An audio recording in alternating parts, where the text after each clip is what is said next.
Саламатсыз байке. 2 жашка өкүл ата өкүл апасы тарабынан умрага жолдомо берилди.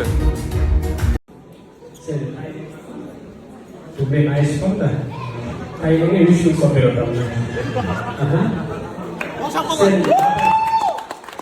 Sen apan, sen apan, camile dönüyordu, şu kompleks 3 yıl sohbet. Apası,